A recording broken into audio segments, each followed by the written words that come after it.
சங்கத்தின் சொந்தங்கள் அனைவருக்கும் வணக்கம். இது சங்கத்தின் இன்றைய முக்கிய செய்திகள். முதலில் தலைப்புச் செய்திகள். சீரற்ற காலநிலையால் மாணவி உள்ளிட்ட 3 பலி, பொதுமக்களுக்கு அவசர அறிவிப்பு. செவ்வந்தியின் தொலைபேசியினால் பெரும் சிக்கலில் முக்கிய புள்ளிகள், காப்பாற்ற தீவிர முயற்சி. இசாரா செவ்வந்திக்கு உதவிய கிளிநொச்சியைச் சேர்ந்தவர் உள்ளிட்ட 7 பேர் கைது.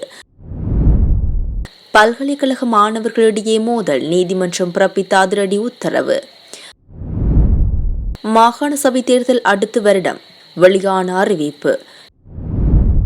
குழந்தைக்கு சிங்கப்பூர் என பெயரிட்ட தம்பதியினர். சுமார் 15 மாதங்கள் அவர்களுக்கான சம்பளம் வழங்கவில்லை. அந்த சம்பளத்தை வழங்குங்கள். அந்த காலப்பகுதியிலே புதிய அரசாங்கம் தயார் நிலையில் இருக்கவில்லை. இருந்த போதிலும் கூட கடந்த ஒரு வருடத்துக்குள்ளே நாங்கள் பல முன்மொழிவுகளை அரசாங்கத்துக்கு அனுப்பியிருக்கிறோம். செய்திகளை உடனுக்குடன் அறிந்து கொள்ள மறக்காமல் சங்கதர் சேனலை சப்ஸ்கிரைப் செய்யுங்கள். இனி விரிவான செய்திகள். சீரற்ற வானிலை காரணமாக 6 மாவட்டங்களில் 2052 குடும்பங்களைச் சேர்ந்த 8346 பேர் பாதிக்கப்பட்டுள்ளனர். அதே நேரம் பகுதியளவில் சேதமடைந்த வீடுகளின் எண்ணிக்கை 335 ஆகும். இதற்கிடையில் அவிசாவளை மடோலா பகுதியில் நேற்று முன்தினம் பிற்பகல் பெய்த கனமழையின் மத்தியில் பயிற்சி வகுப்புகளிலிருந்து திரும்பி கொண்டிருந்த போது வடிகாலில் விழுந்து சுமார் 80 மீட்டர் தூரத்திற்கு நீரில் அடித்து செல்லப்பட்ட 17 வயது மாணவி நேற்றைய தினம் உயிரிழந்தார். அவிசாவளை ஆதார வைத்தியசாலையில் சிகிச்சை பெற்று வந்த நிலையில் அவர் உயிரிழந்தார். இதற்கமைய மழையுடனான வானிலை காரணமாக ஏற்பட்ட அனர்த்தங்களில் உயிரிழந்தவர்களின் எண்ணிக்கை 3ஆக அதிகரித்துள்ளது. அத்துடன் ஒருவர் காயமடைந்துள்ளதாக இடர் முகாமைத்துவ நிலையம் தெரிவித்துள்ளது. அத்துடன் இன்று நாட்டின் பல மாகாணங்களில் 150 மில்லிமீட்டருக்கும் அதிகமான கனமழை பெய்ய வாய்ப்புள்ளதாக வளிமண்டலவியல் திணைக்களம் எதிர்வு கூறியுள்ளது. நாட்டின் கிழக்கே உள்ள கீழ் வளிமண்டலத்தில் நிலவும் குழப்ப நிலை அடுத்த 12 மணி நேரத்திற்குள் குறைந்த அழுத்த நிலையாக உருவாக வாய்ப்புள்ளதாக திணைக்களம் தெரிவித்துள்ளது. இதனிடையே எதிர்வரும் 36 மணித்தியாலங்களில் நாட்டின் பல பகுதிகளில் பலத்த மழைவீழ்ச்சி பதிவாகக்கூடும் என எதிர்வு கூறப்பட்டுள்ளது. அதற்கமைய மேல் சபரகமு, மத்திய, வடமேல், தென் மாகாணங்களின் சில பகுதிகளில் 100 மில்லிமீட்டர் வரையான பலத்த மழைவீழ்ச்சி பதிவாகக்கூடும். இடியுடன் கூடிய மழையின் போது இடைக்கிடையே பலத்த காற்றும் வீசக்கூடும் என வளிமண்டலவியல் திணைக்களம் அறிவித்துள்ளது. அதுடன் பிரதான நீர்நிலைகளின் நேர்மட்டமும் அதிகரித்துள்ளது. இந்த நிலையில் 11 மாவட்டங்களுக்கு விடுக்கப்பட்ட மண்சரிவு அபாய எச்சரிக்கை தொடர்ந்தும் நீடிக்கப்பட்டுள்ளது. அதன்படி கொழும்பு, களுத்துறை, காலி, மாத்தறை, பதுளை, குருநாகல், கண்டி, நுவரெலியா, மாத்தளை, ரத்னபுரி மற்றும் கேகாலை ஆகிய மாவட்டங்களுக்கே மண்சரிவு அபாய எச்சரிக்கை நீடிக்கப்பட்டுள்ளது.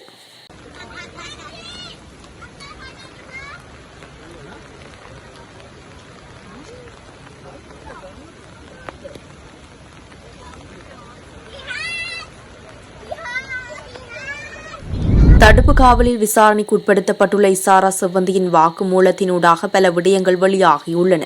அத்துடன் அவர் தலைமறைவாகியிருக்க உதவி புரிந்தமை தொடர்பில் கிளிநொச்சி உள்ளிட்ட பகுதிகளைச் சேர்ந்த 7 பேர் கைது செய்யப்பட்டுள்ளதாக காவல்துறையினர் தெரிவிக்கின்றனர்.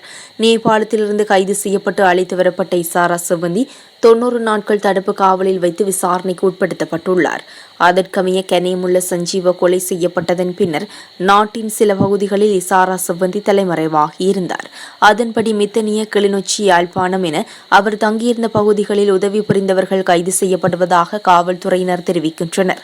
இசாரா தங்கியிருந்த பகுதிகளுக்கு அவர் அழைத்துச் செல்லப்பட்டு விசாரணைகள் முன்னெடுக்கப்பட்டு வருகின்றன. நேபாளத்தில் கைது செய்யப்பட்ட இசாரா செவ்வந்தியுடன் நெருங்கிய தொடர்பு கொண்டிருந்த உள்ளூர் மற்றும் வெளிநாட்டு நபர்கள் குறித்து தற்போது தகவல்கள் வெளியாகி வருவதாக தெரிவிக்கப்பட்டுள்ளது. இசாரா செவ்வந்தி பயன்படுத்திய தொலைபேசி செய்திகளின் அடிப்படையில் இந்த நபர்கள் பற்றிய கூடுதல் தகவல்களை கண்டறியும் பணியில் ஈடுபட்டுள்ளதாக போலீசார் தெரிவித்துள்ளனர். கெஹல் பத்ர பத்மே போலீஸ் குழுக்களிடம் வாக்குமூலம் அளித்ததால் அவரது கும்பலைச் சேர்ந்தவர்கள் அவரை சட்டத்தின் பிடியிலிருந்து காப்பாற்ற தீவிர முயற்சி மேற்கொண்டு வருவதாக தெரிவிக்கப்படுகின்றது. இதற்கிடையில் கெஹல் பத்ர பத்மே விசாரணையின் போது போலீசாரை தவறாக வழிநடத்த தவறான அறிக்கைகளை வெளியிட்டதாக மூத்த செய்தி தொடர்பாளர் ஒருவர் தெரிவித்துள்ளார். இசாரா செவ்வந்தியிடம் மேற்கொள்ளப்பட்ட விசாரணைக்கமைய கனேமுள்ள சஞ்சீவ கொலை செய்யப்பட்டதன் பின்னர் நாட்டின் சில பகுதிகளில் இசாரா செவ்வந்தி தலைமறைவாகியிருந்தார். அதன்படி மித்தனிய, கிளிநொச்சி, யாழ்ப்பாணம் என அவர் தங்கியிருந்த பகுதிகளில் உதவியவர்கள் கைது செய்யப்படுவதாக போலீசார் குறிப்பிட்டுள்ளனர். எங்களுடைய திருகோணமலை மாவட்டத்திலே காணப்படுகின்ற இந்த கிண்ணியா, மூதூர், தம்பலகாமம் துல்மொட்டை போன்ற வைத்தியசாலைகள் காணப்படுகின்றன. இவைகள் பேரளவிலே தான் இவர்கள் இன்று தரம் உயர்த்தப்பட்டிருக்கின்றதே ஒழிய அவற்றுக்கான தேவைப்பாடுகள் இன்று கூடுதலாக காணப்படுகின்றன. ஆகையால் கௌரவ அமைச்சர் அவர்கள் அந்த மாகாணத்துக்கு வருகை தந்து அந்த வைத்தியசாலைக்கும் குறிப்பாக வருகை தந்து அந்த வைத்தியசாலைகளுக்குள்ளே தேவைப்படுகின்ற இந்த விடயங்களை தயவு செய்து நீங்கள் செய்ய வேண்டும் என்பதை இந்த இடத்திலே கேட்டுக்கொள்வதோடு, கௌரவ சபைக்கு தலைமை தாங்கும் உறுப்பினர் அவர்களே, திருகோணமலையிலே காணப்படுகின்ற ஒரு பிரச்சனையை இந்த இடத்திலே கூறி நிறைவு செய்யலாம் என்று நினைக்கின்றேன். குறிப்பாக இலங்கை கனிய மணல் கூட்டு ஸ்தாபனத்தினுடைய ஊழியர்கள் இன்று 5 நாளாக அந்த வளாகத்திலே ஒரு அமைதியான முறையிலே அவர்கள் அந்த இடத்திலே ஒரு ஆர்ப்பாட்டத்தை அவர்கள் மேற்கொண்டிருக்கின்றார்கள். இன்று 83 ஊழியர்கள் சுமார் 15 மாதங்கள் அவர்களுக்கான சம்பளம் வழங்கவில்லை, அந்த சம்பளத்தை வழங்குங்கள் என்ற அடிப்படையிலே இன்று அவர்கள் அந்த பிரதேசத்திலே அவர்கள் ஒரு சிறிய ஆர்ப்பாட்டத்தை, கவலையீர்ப்பு போராட்டத்தை அந்த இடத்திலே ஏற்படுத்தி இருக்கின்றார்கள். உண்மையிலே அது கவனிக்க வேண்டிய ஒரு விடயமாக காணப்படுகின்றது. சென்ற அரசாங்கத்தினால் வழங்கப்பட்ட அந்த வேலை வாய்ப்புகள் பல குறைகள் சொல்லப்படுகின்றன, பல விடயங்கள் பேசப்படுகின்றன. ஆகையால் அரசாங்கம் என்ற அடிப்படையிலே அவர்களோடு சம்பந்தப்பட்ட குடும்பங்கள் காணப்படுகின்றன. இன்று 15 மாதங்கள் அவர்களுக்கு சம்பளம் வழங்கப்படவில்லை என்ற காரணத்தினால் இன்று அவர்களுடைய மனைவிமார்கள், அவர்களுடைய பிள்ளைகள், அவர்களுடைய குடும்பங்கள் இன்று பல கஷ்டத்திலே அந்த செயற்பாடுகளை அவர்கள் பல கஷ்டத்திலே அவர்கள் இருந்து கொண்டிருக்கின்றார்கள்.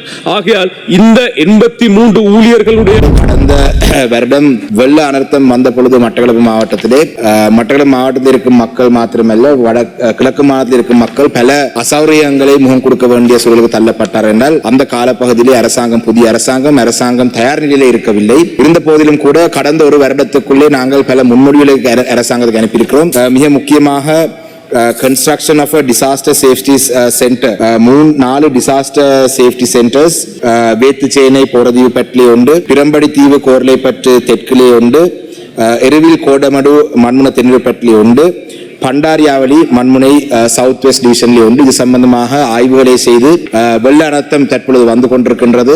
இந்த வருடத்திலேயும் கூட எங்களுடைய மாவட்டம் பாதிக்கப்படுமா இருந்தால் இந்த விடயம் சம்பந்தமாக உங்களுடைய கவனத்தை முதலாவது எடுக்குமாறு கேட்டுக்கொள்ளும். இந்த எப்படி சொன்னாலும் பல மருந்துகள், முக்கியமான மருந்துகளோட பாரிய பற்றாக்குறைகள் இருக்கின்றது. வைத்தியசாலைகளுக்கு போனால் அந்த மருந்துகள் இல்லை. அதே மாதிரி பிரைவேட் பார்மசியில் போனால் கூட அவ்வாறான மருந்துகள் இல்லை. அப்போ அந்த நிலைமைகளை விரைவாக, அதாவது அந்த மருந்துகள் இல்லைங்கிற ஒரு நிலைமை கடந்த காலத்தில் இருந்துச்சுன்னு குற்றச்சாட்டுகள் இருந்துச்சு. அந்த அடிப்படைகளில் ஒரு சிஸ்டம் சேஞ்சுங்கிற அடிப்படையில் உங்களுக்கு அதை மக்கள் அந்த அதிகாரத்தை தந்தும் கிட்டத்தட்ட 1 வருடம் ஆகியும் அந்த நிலைமைகளில் முன்னேற்றம் என்பது இல்லை என்பதனையும் இந்த இடத்துல நாங்கள் கூறிக்கொள்ள விரும்புகின்றோம்.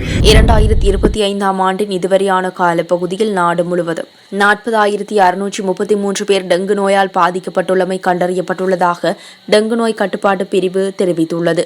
இவர்களில் அதிகளவானோர் மேல் மாகாணத்திலேயே கண்டறியப்பட்டுள்ளதாக தெரிவிக்கப்பட்டுள்ளது. கொழும்பில் இடம்பெற்ற ஊடகவியலாளர் சந்திப்பில் டெங்கு நோய் கட்டுப்பாட்டு பிரிவின் சமூக மருத்துவ நிபுணர் பிரஷீலா சமரவீர இதனை தெரிவித்துள்ளார். அத்துடன் அதிக ஆபத்து மாவட்டங்களாக கொழும்பு, கம்பகா, களுத்துறை, கண்டி, காலி, மாத்தறை, யாழ்ப்பாணம், மட்டக்களப்பு, குருநாகல், ரத்தினபுரி மற்றும் கேகாலை ஆகிய 11 மாவட்டங்கள் அடையாளம் காணப்பட்டுள்ளதாகவும் அவர் கூறியுள்ளார். இதனிடையே குறித்த காலப்பகுதியில் டெங்கு நோயினால் 22 மரணங்கள் பதிவாகியுள்ளன. அத்துடன் அதிக எண்ணிக்கையிலான உயிரிழப்புகள் ரத்தினபுரி மாவட்டத்தில் பதிவாகியுள்ளதாகவும் மருத்துவ நிபுணர் சுட்டிக்காட்டியுள்ளார். இந்நிலையில் நுளம்பு பெருக்கம் அடைவதை தவிர்த்து சுற்றுப்புறங்களை சுத்தமாக வைத்திருக்குமாறும் டெங்கு நோய் கட்டுப்பாட்டு பிரிவின் சமூக மருத்துவ நிபுணர் பிரசிலா சமரவீர பொதுமக்களை அறிவுறுத்தியுள்ளார். ருகுணு பல்கலைக்கழகத்தில் இடம்பெற்ற மோதல் தொடர்பில் கைது செய்யப்பட்ட 21 மாணவர்களும் எதிர்வரும் 28ஆம் தேதி வரை விளக்கமறியலில் வைக்கப்பட்டுள்ளனர். மாத்தறை நீதவான் நீதிமன்றத்தில் அவர்கள் முன்னிலைப்படுத்தப்பட்ட போது இந்த உத்தரவு பிறப்பிக்கப்பட்டது. ருகுணு பல்கலைக்கழக விவசாய பீடத்தின் 2ஆம் மற்றும் 3ஆம் ஆண்டு மாணவர்களுக்கிடையே நேற்று முன்தினம் மாலை மோதல் இடம்பெற்றது. விளையாட்டு தொடர்பில் இரு தரப்பினருக்கும் இடையில் ஏற்பட்ட முறுகலே பின்னர் மோதலாக மாறியுள்ளது. இந்த சம்பவத்தில் காயமடைந்த 6 பேர் கம்புருப்பட்டி மருத்துவமனையில் அனுமதிக்கப்பட்டுள்ளனர். இதனையடுத்து கைது செய்யப்பட்ட 21 மாணவர்களும் நீதிமன்றத்தில் முன்னிலைப்படுத்தப்பட்டு விளக்கமறியலில் வைக்கப்பட்டுள்ளனர். யாழில் பொழிந்த மழையுடன் மீன்களும் சேர்ந்து விழுந்த சம்பவம் பதிவாகியுள்ளது. நேற்று அதிகாலை தொடக்கம் தொடர்ச்சியாக யாழில் மழை பொழிந்தது. இதன்போது மழையுடன் சேர்ந்து மீன்களும் விழுந்துள்ளதுடன் அந்த மீன்களை மக்கள் பிடிப்பதை அவதானிக்க முடிந்தது. கடந்த காலங்களிலும் இவ்வாறு மழையுடன் மீன்கள் விழுந்தமை குறிப்பிடத்தக்கது.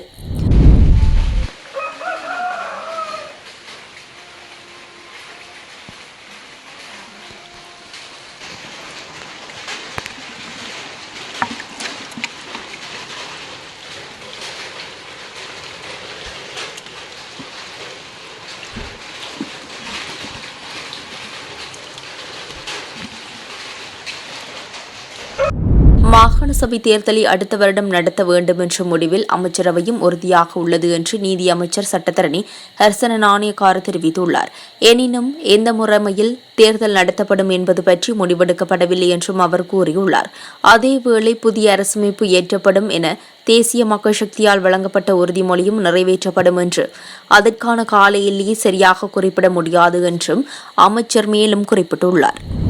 இஸ்ரேல் ஹமாஸ் மோதல்களுக்கு மத்தியில் காசாவில் உள்ள ஒரு தம்பதியினர் சிங்கப்பூரை தளமாக கொண்ட ஒரு தொண்டு நிறுவனம் வழங்கிய உதவிக்கு நன்றி தெரிவிக்கும் வகையில் தங்களுக்கு புதிதாக பிறந்த பெண் குழந்தைக்கு சிங்கப்பூர் என்று பெயரிட்டுள்ளனர். இந்த குழந்தை கடந்த 16ஆம் தேதியன்று பிறந்துள்ளது. சிங்கப்பூர் செயற்பாட்டாளர் கில்பர்ட் கோ தலைமையிலான லவ்8 சிங்கப்பூர் என்ற மனிதாபிமான குழு இந்த செய்தியை சமூக ஊடகங்களில் பகிர்ந்துள்ளது. குழந்தையின் தந்தை ஹம்தான் ஹடாட் ஹாசாவில் லவ்8 சிங்கப்பூர் நடத்தி வரும் இலவச உணவு கூடத்தில் 2 ஆண்டுகள் சமையல் பணியாளராக பணிபுரிந்து வந்துள்ளார். நெருக்கடியான நேரத்தில் தங்கள் குடும்பத்திற்கு ஆதரவளித்த நாட்டை கௌரவிக்கும் வகையில் இந்த வித்தியாசமான பெயரை தாங்கள் தேர்ந்தெடுத்துள்ளதாக அவர் குறிப்பிட்டுள்ளார். ஒரு நாள் ஏற்பட்ட பஞ்சத்திற்கு மத்தியில் தனது மனைவி கர்ப்ப காலத்தில் தொடர்ந்து உணவு கூடத்தில் வழங்கப்படும் உணவுகளை நம்பியிருந்ததாகவும் இது அவர் உயிர் வாழ உதவியாகவும் இருந்ததாக ஹம்தான் ஹடாட் தெரிவித்துள்ளார். லவ்8 சிங்கப்பூர் புதிதாக பிறந்த பலஸ்தீன குழந்தைக்கு தங்கள் அன்பான வாழ்த்துக்களை தெரிவித்துள்ளது. இதுடன் சங்கதரின் இன்றைய முக்கிய செய்திகள் நிறைவு பெறுகின்றன. எமது அடுத்த பிரதான செய்திகளை நாளை எதிர்பாருங்கள். செய்திகளை உடனுக்குடன் அறிந்து கொள்ள மறக்காமல் சங்கதரி சேனலை சப்ஸ்கிரைப் செய்யுங்கள்.